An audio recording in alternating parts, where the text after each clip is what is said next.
What's up, guys? Saf here on SuperSaf Speaks, and welcome to episode number 34 of the podcast. We've been consistent every month, which is good, of 2024. It's with myself, of course, your host, SuperSaf, and my co-host. And Thunder E from Border Work wearing all black today. Yeah, all black. Well, it's we didn't have a call before this, but we are matching. But it's not hard to sync up with me because I'm always wearing black, right? That is very true. That's very true. Right. So today we're going to be talking about the Galaxy Z Fold 6. We've got some really juicy leaks and rumors. Things are coming together, so we've started to get a bit of a picture about what it's going to be like. Apple's being sued by the US, which is quite interesting. I mean, this news came out a few weeks ago, so we'll discuss that in a bit more detail. Apple's also potentially developing some personal robots for your own home, which is exciting, of course. And Google wants to potentially charge you for AI-powered search.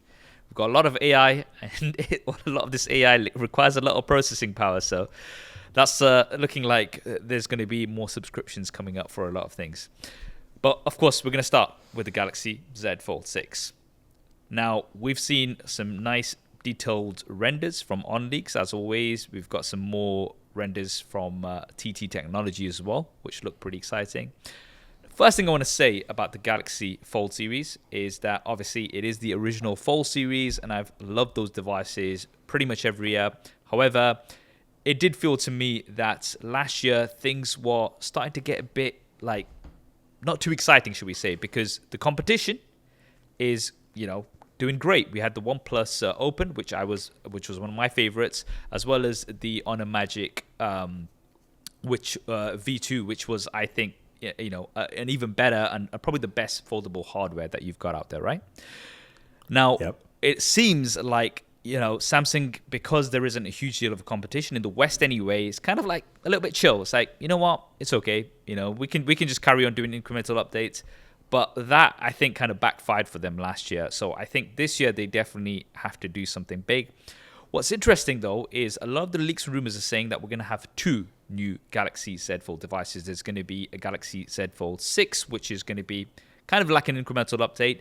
But then there's going to be a Z Fold 6 Ultra, which is going to be the more exciting device with some more changes. The renders, Enabog, I'm sure you've seen, but from OnLeaks, it's looking like we're going to have much more of a boxy frame with flat sides, which, I think looks pretty good. And, kind of reminds me a little bit of the OnePlus Open with its more sort of flat edges.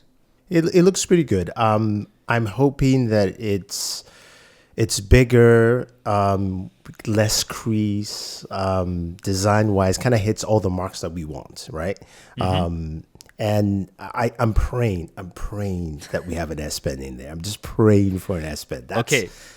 That's it for me, built in. I'm sorry to bust your bubble there, E, but it looks like from the leaks and rumors right now, we are not seeing any mount or storage for the S Pen on the leaked renders, at least for now, right? So, maybe that might change. Again, we don't know. But so far, the leaks and rumors are not saying that we're going to have something like this. In terms of the dimensions, it's going to be around 1.4 millimeters shorter, around 2.6 millimeters wider. Now, that will...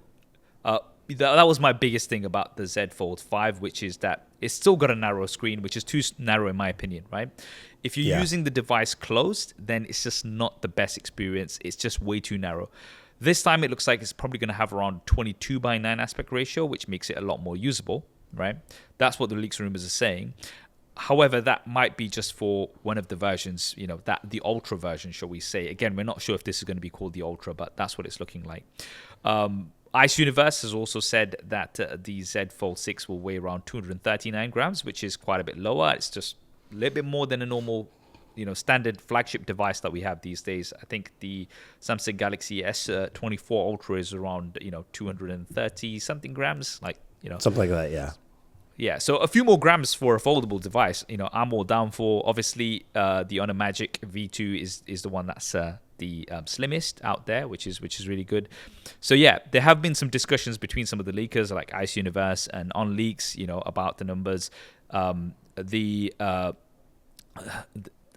the current dimensions that we're talking about do seem like they might be for the Ultra, and that's the one we're going to be a bit more excited about, right? But it might be the case that the regular versions, kind of like, okay, look, if you like the Fold, you prefer that slimmer, sort of narrow front display, and you want something that might be a little bit cheaper, then fine, go for that. But if you want some of these updates that a lot of people have been talking about, then you can go for the Ultra version. Yeah.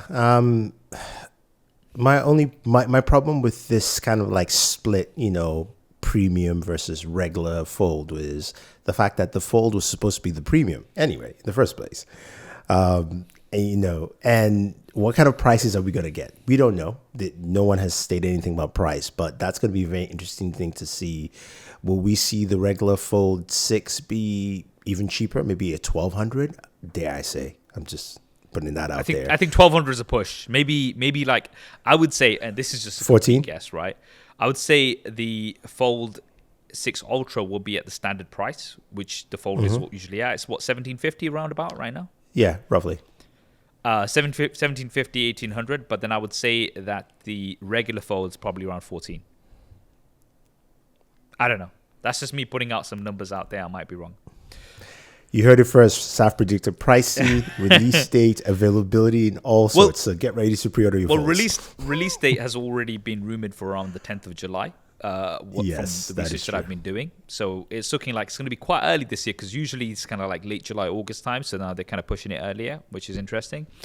In terms of other leaks, like 2,600 nits of peak brightness, 7 years of Android updates, like we've got on the Samsung Galaxy S24 Ultra and the S24 series. Cameras, it looks like they're going to be the same. Like, in terms of the hardware of the cameras, it doesn't look like anything's changing. It looks like it's going to be the same. However, we are going to be getting, of course, the Qualcomm Snapdragon 8 Gen 3. Now, with that, obviously, we're going to get the new ISP, the new image signal processor. So that might give you some improvements, but nothing too exciting on that side of things. I think for me, the biggest thing is wider aspect ratio, which means it's more usable when it's closed. And that's something that I can see myself using, because Samsung has been doing this for the longest time, which means the software is, very optimized when it comes to the folding device compared to many other devices. So I think this is going to be like the real wake-up call for Samsung. Like, okay, now you need to do something, because now you have some real competition from OnePlus and Honor. Yeah, I hope so.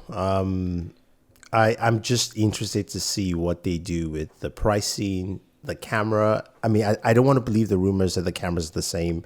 I'm hoping we get at least the Galaxy S23 Ultra camera setup. I'm wishful thinking over here, but it will be interesting to see what happens, especially since, and I kind of know why they have the earlier release date, at least from the rumors. Olympics are happening at the end of July, beginning of August, and Samsung is an Olympic sponsor. So interesting. Put two and two together. Okay, makes sense. And that will be a good way to push it out there. Okay, Yeah. So I mean, we'll see. Based on the current leaks and rumors, right? So no integrated S Pen, right? Obviously, we've got all of the improvements: the wider aspect ratio, the thinner form factor overall, lighter form factor as well. Based on all of these updates, would you switch? That is the question. No S Pen, not switching. Okay, so that's what the deal breakers for you. For me, I would say that if it does tick those boxes for me, I would probably switch, right? Because I would have switched to the Honor Magic V2. The problem is obviously the support here, like in terms of it's not a device that's had that initial release everywhere. So that was kind of the downside. But then we're gonna get the new version of that as well. So when you think about it from that way, it's just like, okay, this is gonna come along, but then obviously the competition is not going to just sit down and be like, all right, we're just going to take a break this year. No, they're going to be producing like, OnePlus. What are they going to come up with this year? Who knows? Yeah. So, it's exciting, more for us. And I'm definitely looking forward to it. So 10th of July is the date that you need to put in your diaries, and make sure you follow us on our main channels for the coverage. Next topic we have.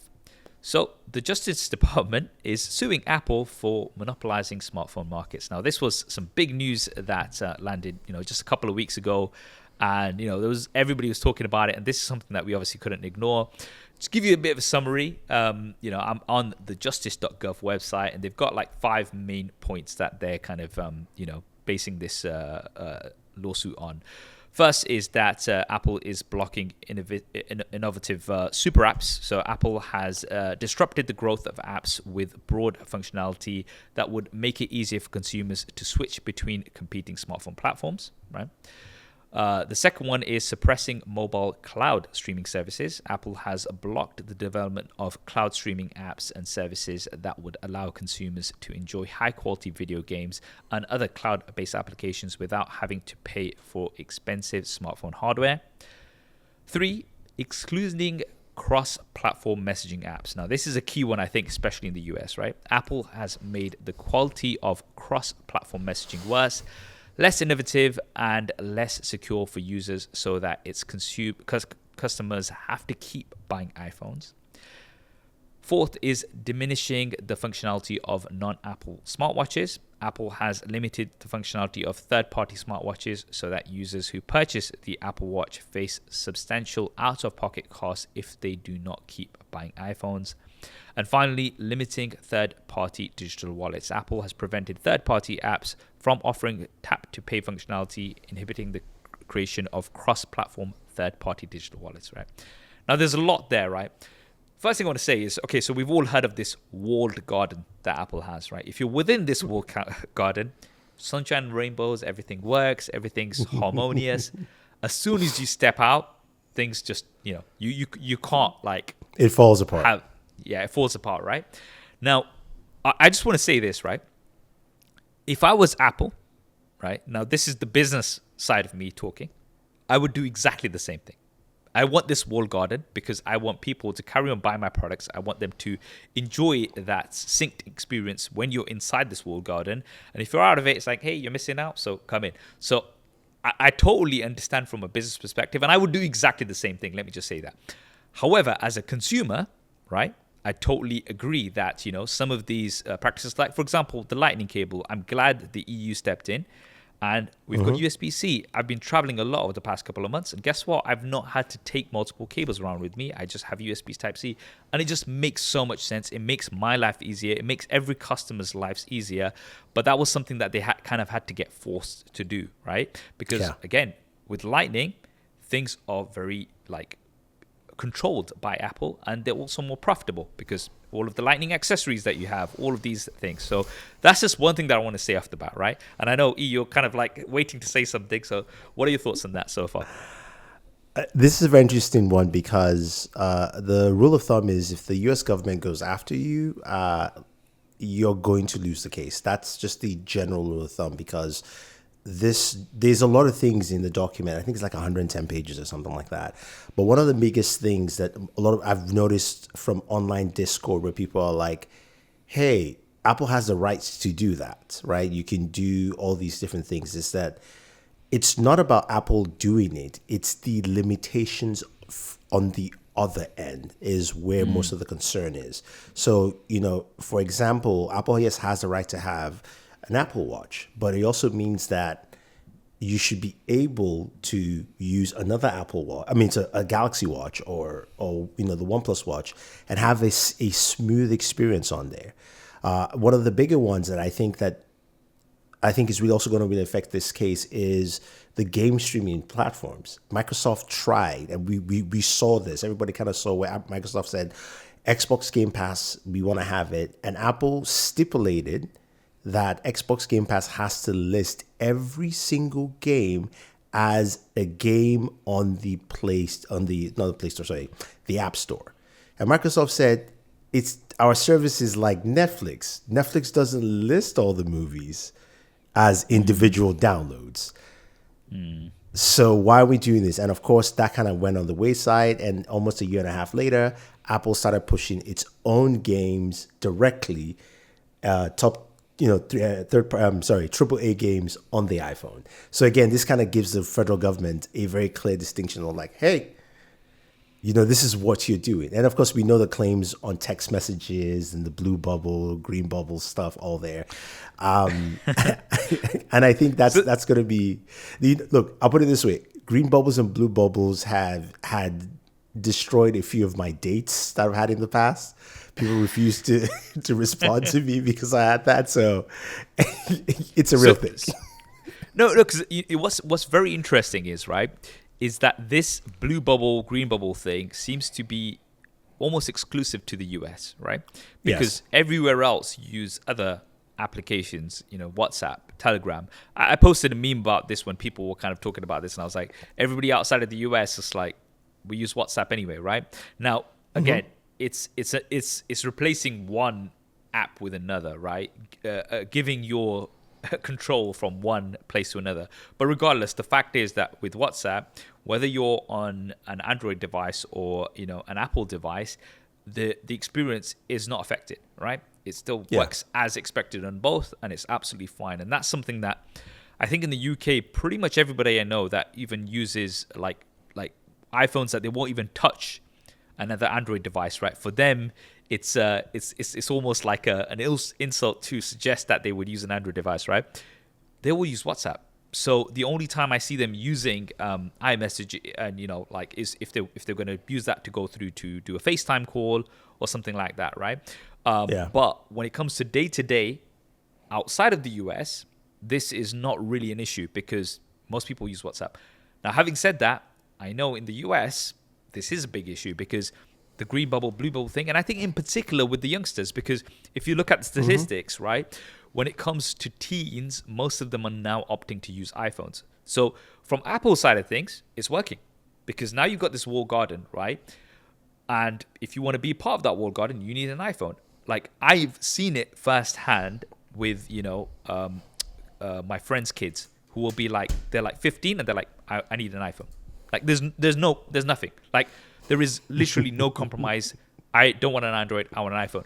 They would rather get an older, like a 3-year-old iPhone, than to get a brand new Android device. That's how much it is. Now again, I want to emphasize, from a business perspective, this is genius. Like if I had shares in Apple, I'd be like, yeah, brilliant, keep going, right?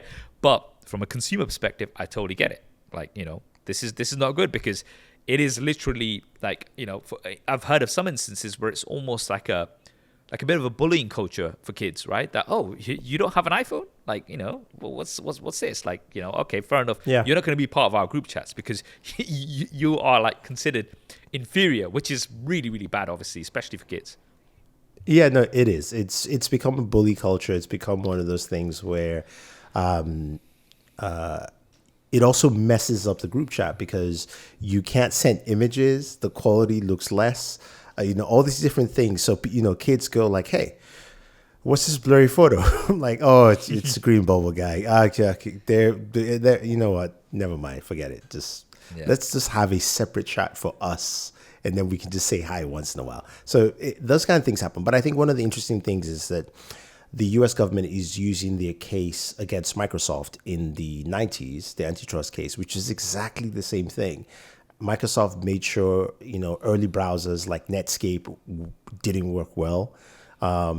You could only have, when you open up a PC, it was only Microsoft applications.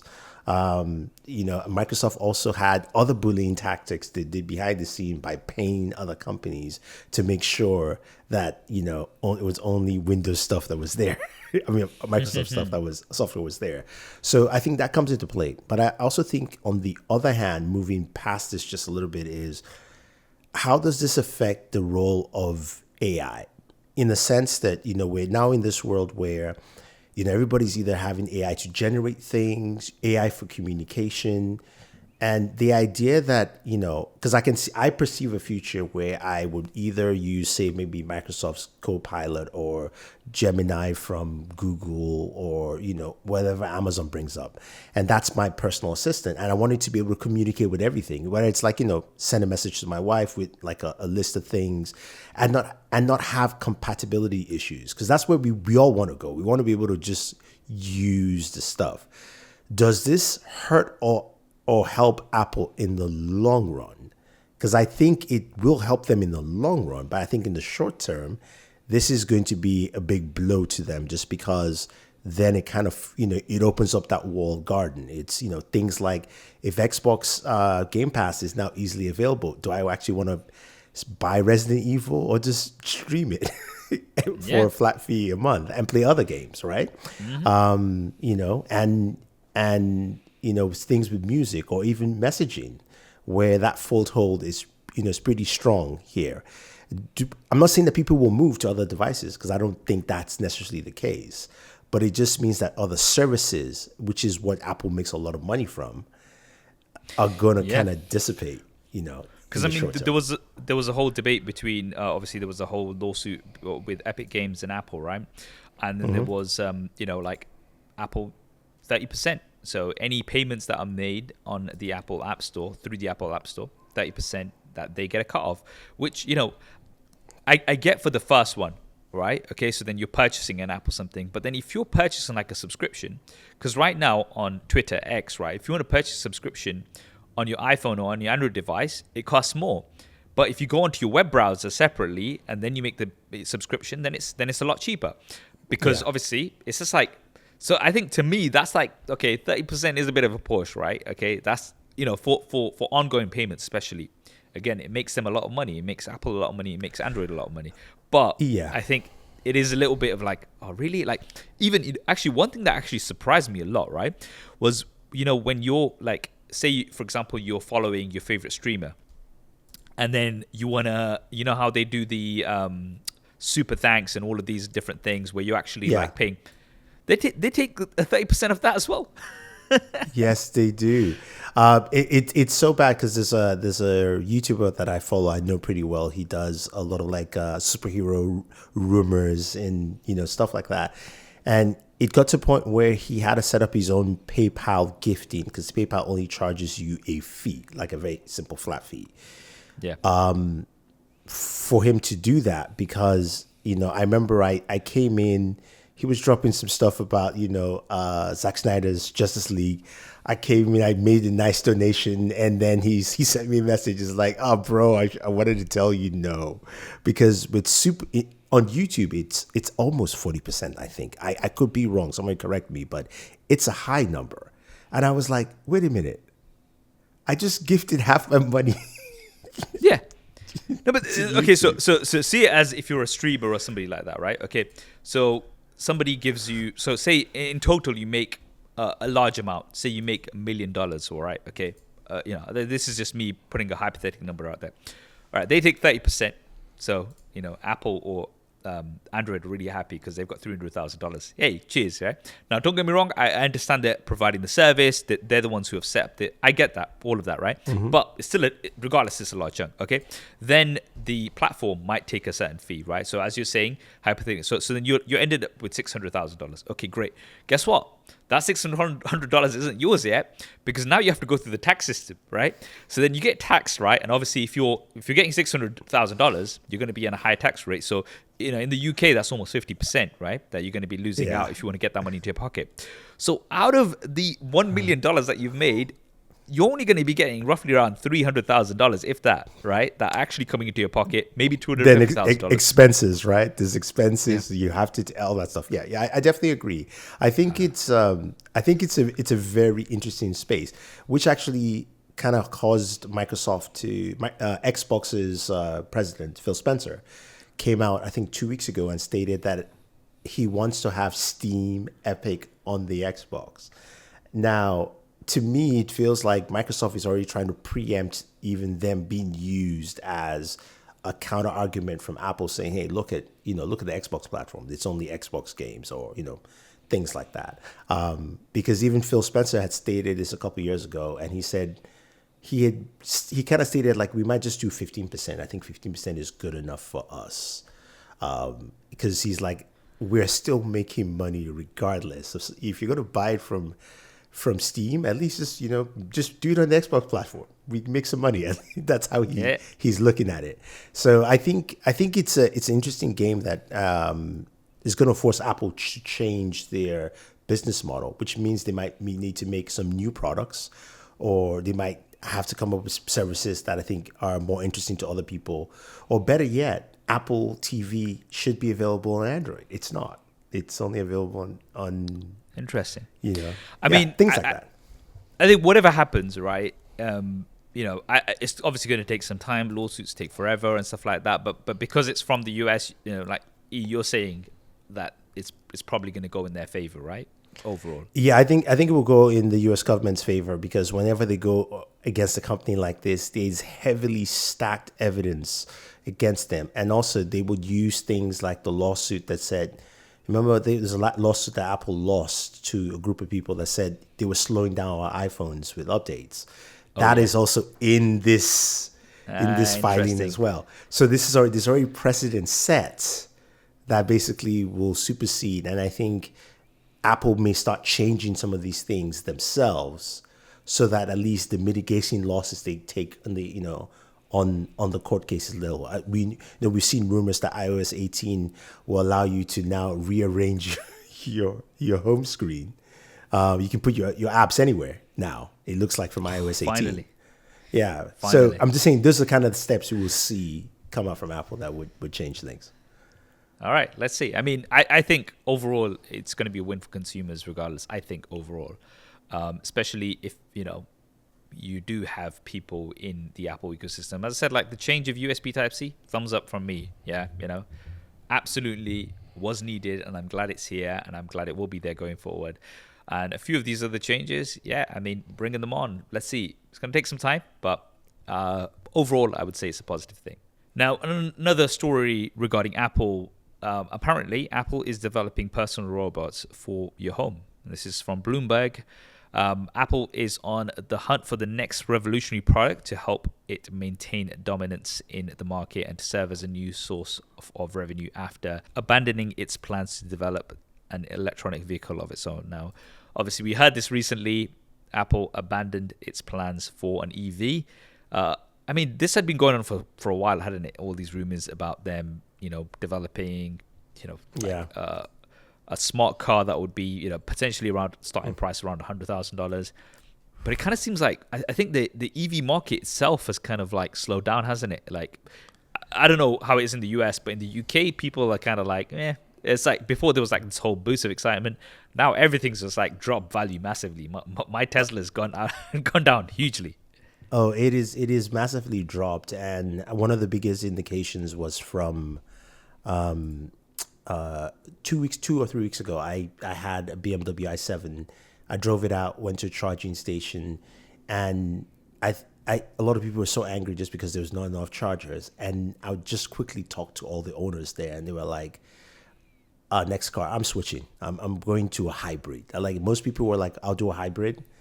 But I'm kind of done with EVs right now. I think there was too much of a push without scaling infrastructure and range at the same time needed to go forward, which, it makes sense for Apple not to jump in.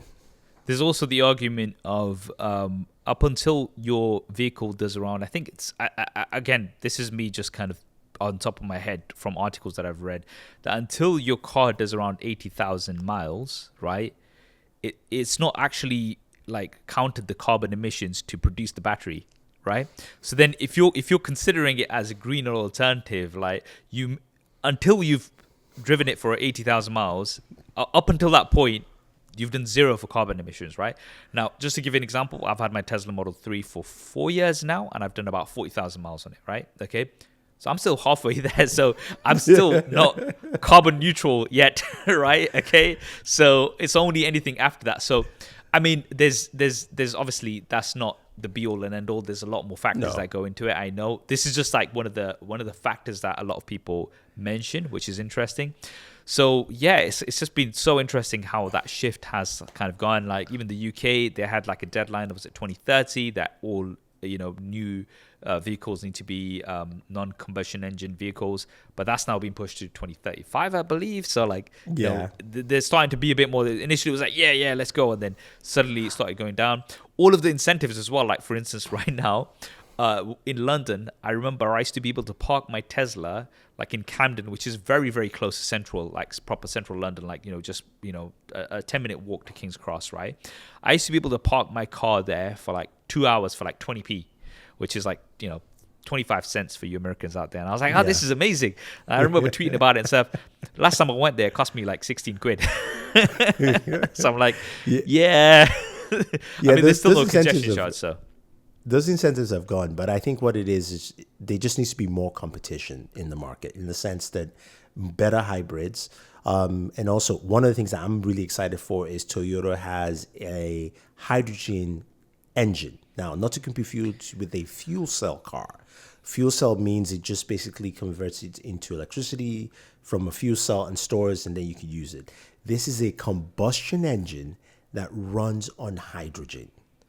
So basically a physical engine block, and it still emits only water, and it does 700-mile range. They just tested a vehicle on a race, it's a race similar to like Le Mans, to use the engine, and it works really well. So I'm excited for that, because it number one, it's a new entry. Number two, it does push EV manufacturers to give us better battery life, better range, all that stuff. It's just more competition. It just means everybody has to do better. Even gasoline cars, maybe even they might go, okay, we could do 50 miles per gallon instead of 32 or something. That's what I would like to see in general.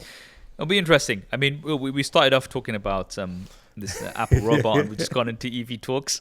But anyway, I know. But speaking of the robot, though, I was going to say that I do need it here in the office. This is a new office, by the way, guys. Apologize for not stating it, but I need to. I need something to help me clean and arrange all the things that I have. So if Apple can do that, that would be great. Yeah, let's see. I mean, but just to give you a brief overview, according to Bloomberg's Mark Gurman, one of the areas the company is exploring is personal robotics. It's reportedly starting to look at robots and electronic vehicles at the same. It reportedly started looking at robots and electric vehicles at the same time with the hopes of developing a machine that doesn't need human intervention. Now, it's early stages, so initially it's going to be like what they're kind of working on potentially is something that's going to be quite simple, something that helps kind of move around a table when you're having a meeting and things like that. But, that could eventually develop into something like a Tesla Tesla bot, right, that we've been seeing, and it's quite cool how Marquez's April Fool's piece was like some of the Tesla robots in and around his office. I'm not sure if you saw that. That was pretty cool. Yeah, I saw that. That was cool though. It'd be interesting to see. I think the space is ripe, especially in Western and developed countries, as they say, because they have a larger, older generation. And less younger people. So it's automation, robots, AI, all these things are coming. It's the era of the Jetsons.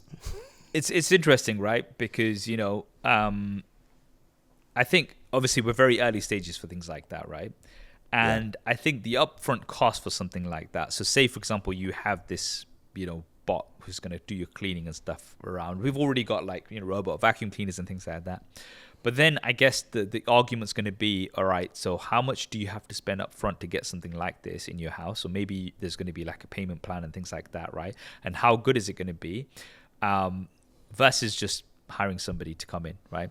So what was interesting is I was in Dubai just a few weeks ago, and they have an app called Kareem. So all of the Middle Eastern viewers will know about this. Kareem is like, the all-inclusive app. So not only can you like book taxis like you can do with Uber, but you can also, order food all through the one app. So you know how you have Uber and you have Uber Eats? No, this is all in one app. You can get your taxis. But then there's like additional services, right? So I was just browsing through it, right? And then it's like, oh, get a cleaner. So what you can do is you can just be like, all right, I've had people over or whatever, or just had a party or gathering at my house. I need some cleaners. You just go into the app, you book a cleaner to come down at whatever time you specify, right? For a couple of hours, maybe more. How many cleaners you want, and boom, as easy as that. And I was just like, man, this is like, wow, this is really convenient, and it's quite inexpensive as well. I was like, man, this is like that's so cool. Now, obviously, if it's there's that. If it's that convenient to get a human to come over and do the cleaning rather than having this bot, I think at least initially the bots, when we do get them for the next 10 years or so, will just be like a show-off tool for like people who can afford it. But I don't know. My argument's always how practical is it, especially now that we've got apps like Kareem where you can do all of this, like get a human in very quickly and easily. No, I do agree. I think the idea of having a personal robot is all about what functionality. And to be fair, like you said, we technically have those already. And I'm not talking about the robot vacuum. The dishwasher is one, right? True. In a sense, you don't have to do all the dish, you just have to put it in there. So I think to a large degree, it's either Apple has to find a way to either intersect those markets or come into a space where it's not really available, which might be more in a business or office situation. But even that still, it's difficult. So to me, the bigger thing really is AI itself, like the personal assistant. Where it's somebody who's taking calls for you, set up meetings, and people might think that that's not serious. But here's the thing: most people work a 9 to 5 job, and then you have bills to pay, or you have to set up a doctor's appointment for your children. You don't have time throughout the day to do that. Once you tell your AI actually does that for you, right? Like those are the things, those chores and those things that we have to wait for the weekend, or can I get off early from work, like at 3 p.m. so I can run over, or I can make this call and do it. That's what those kind of services are for. I'm, And I I'm, think I'm that's what pretty sure most want. people just make the call while they're out of work when the manager's not around. I mean, yeah, most people will I do know, that, but I know what you're saying. yeah, do you know how it is? Sometimes you're on hold forever, right? Yeah, it's annoying, isn't it? But yeah, try getting an appointment with the doctors here in the UK. People who watch it from the UK will know exactly what I'm talking about. You have to call up at 8 a.m. You have to sit there and fight with other people in the queue initially to try to get through, and then you finally get through, and they're like, "Oh no more appointments available today." It's like, "Oh great," but anyway, it's still better than many other places. So don't get me wrong, but it's just a funny thing that I thought about. So now. Okay, with this whole bot thing, here's my question, right? Will it be, with this AI assistant thing that you're saying, right? Will it be a physical robot that walks around and, what we've seen in some movies? Or will it be, what was that movie where it's like kind of integrated and you hear the voice? Her? Yeah. Will it be like that? I think it's something like that. I think more like her. And I think like for Apple to make it work robotically, they will have to release a different set of devices. So it's almost like if you look at it from a Samsung, keep Apple aside for a second, Samsung is technically closer. I just went to a Samsung event with Samsung Bespoke Appliances.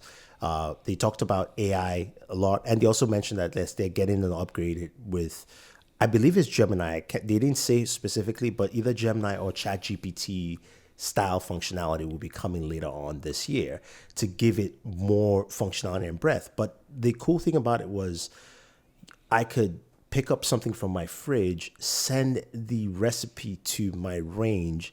The oven starts pre-baking all the steps that I need as long as I mix my stuff and put it in there. And then while I'm doing laundry, I can take a phone call. Not because I want to, just because I'm doing laundry, I don't have my phone. If somebody calls me or there's someone at the doorbell. So if Apple can bring the same, now think of it as the walled garden, as we mentioned earlier. If you bring that in together and you have an AI assistant that can mesh that for you, I think those are the steps that will make sense as opposed to necessarily having a robot that's walking around your house and cutting onions and moving things for you, because that will probably be there. But an AI robot with a knife is like it's like a. This is getting to the point where I'm like, okay, I'm not sure I want it with a knife. Look, I said that. You can see Saf's face. Saf is like, no. Well, it's funny because when the Tesla bot, what did they call it? What's the name for the Tesla bot? I've just completely forgotten about it. I can't remember. I really can't remember, honestly. So anyway, let's just refer to it as the Tesla bot. And they were saying like the maximum speed it can run is 5 miles an hour. Okay. So people were like, oh, you can all easily outrun it if it went crazy and it went chasing after you. And I'm like, yeah, but how many people can run for, I mean, this is 5 miles per hour, but it's not going to get tired. It can keep going. So you could be running, but eventually you're going to be like, I'm tired. I don't have the stamina. Pray its battery's at like 10% or something, because if not, that's what it is. But like we've seen iRobot, we've seen all of these movies. We've seen the Terminator, and it's like, I'm not sure I want this guy hanging around, but I mean, it might be the case. I mean, we're talking about this right now. We're laughing about it. Who knows? In like 10 years' time, it might just be like absolutely normal. And like, oh yeah, yeah, meet Greg, the robot that is here. Yeah, but I think we'll see that though for assisted care living for older people, especially those who have money, or at least, you know, facilities where you can pay for it. Maybe not as much as a personal one at home, but at least in a facility where that will augment humans, especially lifting elderly people, things like that. I can see that happening definitely, because it just, you know, it cuts out, and also it means that you always have somebody around or something around to monitor your parents, especially if they're much older, just in case. If you're not around or whatever the case may be, or if you just like to put your parents in a nursing home, which I'm not going to do, I'm just saying that's If you're one of those evil people that is going to do that, then no. So what Enabog's saying, right? He's not only saying that you're going to put them into a nursing home. He's actually saying that you're going to cut off human interaction. He's going to give them a robot. So it's not even like he's saying that, you know, it's like, I want to cut off all human interaction. You're already in a nursing home, right? And you're craving human interaction. He's a robot. I am not implying that. What I'm implying is that if you need, if they need help physically, because the robot is strong, it doesn't get tired, can help them, you know, to walk around, chat with them, have discussions. And play Yeah. chess. Okay. So this is what he's saying. He just wants to like completely kill off all human interaction, man. Let's hope Enabong does not. His next business venture is not a nursing home. Let's just put it that way. Okay. AI powered nursing home. I think that's probably what Colonel Singala has already purchased in. That's what it sounds like. That definitely sounds like very much something that Colonel Singala, a business venture that Colonel Singala would be part of. All right. On the topic of AI, Google potentially wants to charge you for AI powered search, right? So, according to a new report from the Financial Times, Google is seriously considering charging for AI-powered search, currently known as the Search Generative Experience, SGE. This is the first time Google has ever thought about charging for a search program, so if it does, this will be big news. Now, we talked about the Samsung Galaxy S24 Ultra, the S24 series with all of its new AI features, and, you know, there was small print saying that these AI features will be free until the end of 2025. Now, again, we're not sure what's going to happen after that, but then potentially there may be a monthly charge or something like that, right?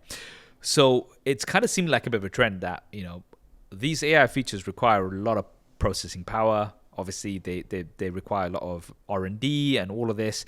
And offering these services for free may not be feasible for a lot of these companies. So they might now start considering to do a subscription. And obviously nowadays everything's a subscription fee, right? It's gone past the time where, you know, you just pay off one off.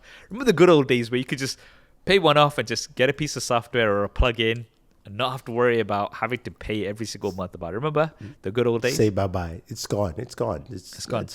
No. And certain aspects, I think it's fine. Like, for example, with Adobe, right? Initially, because I used to get the full Adobe suite, and then, you know, if you wanted to, you'd update it, and really speaking, you'd be fine with what you had, and then you'd update it maybe every 2 or 3 generations. Now we've got the updates, but now with all of the new AI features, I'm like, you know what? It's actually worth it, because now you're getting new features that are actually practical and usable, that are all integrated within the Adobe suite. So I'm like, okay, that's something that I can understand.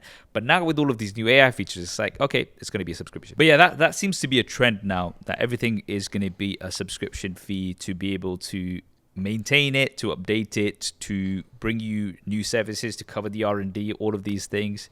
I don't know. I don't think I'd pay for AI powered search on Google. What about you?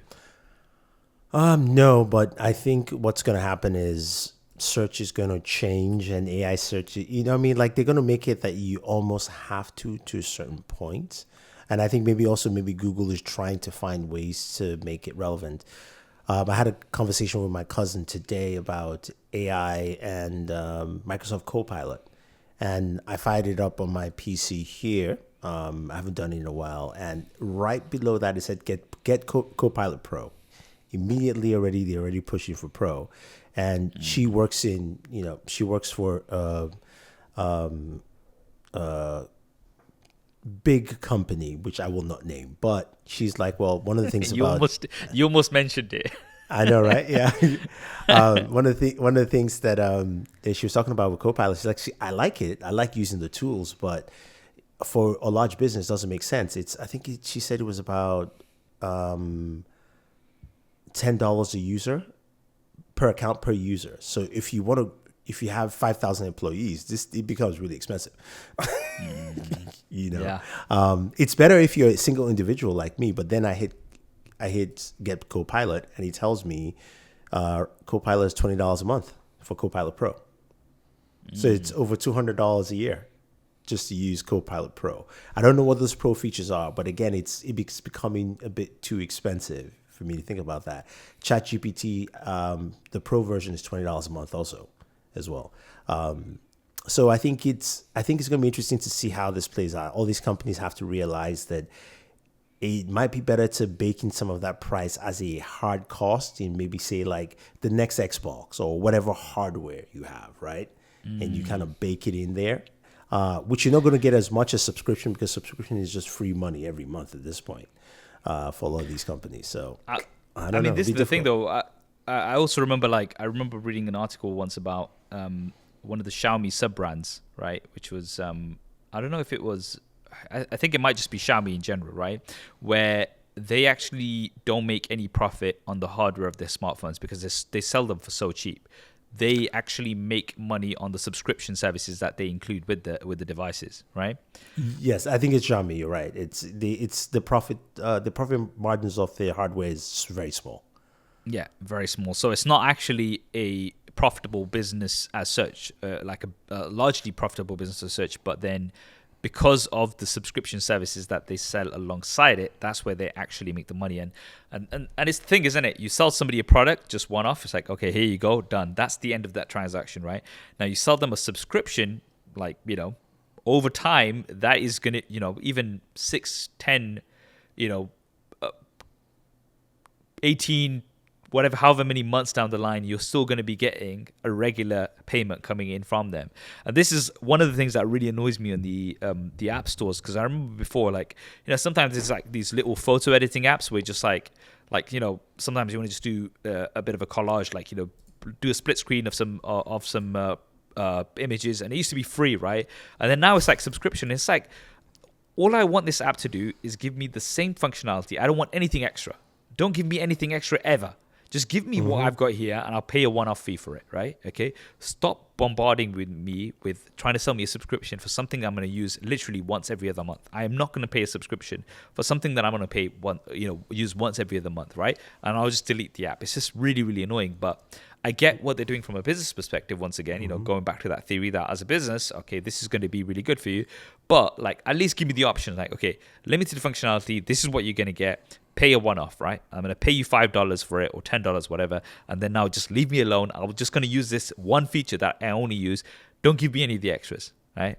Leave all of that aside. But it's gone, man. It's never coming back.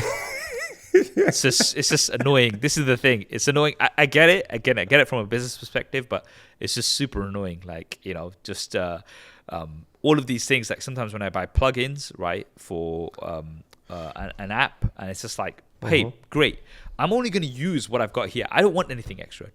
Never give me anything extra. That's fine. Just give me what's here. But then they'll kind of be like, oh yeah, but we want the app to work smoothly with all the different updates and this and that. It's like blah blah blah. Just annoying. But hey, that's my rant. And there you about have subscription Saf's rant about subscription services. If you'd like to hear more, do subscribe to the podcast. Yes, subscribe to the podcast for free. Here's the thing. That's the thing. You can subscribe for free. You can follow us on Spotify. You can follow us on Apple Podcasts, all of the different podcasting platforms for free, and it will always be free. The podcast. I'm saying that right now, but then it's going to be $2.99 a month after. I'm joking. Don't worry. When Singala takes over, you guys will gladly pay, because Singala services are just Yeah, the It's the top best. notch. You just ask all of those poor old people in the nursing homes who are being taken, having no human interaction and just having to deal with robots. It's clean and efficient. Of course it is. All right, guys, that's all we have time for this episode. Hope you enjoyed it. Once again, if you did, then and you're watching this on YouTube, do like, comment, get involved, drop us a rating on your favorite podcasting platforms as well. It really helps push this podcast to people who may not have heard of it. And we'll be back here next month with a new episode. Thanks for listening and watching. This is your host, Saf of SuperSaf, and Thunder E from Border Work. we'll see you next time.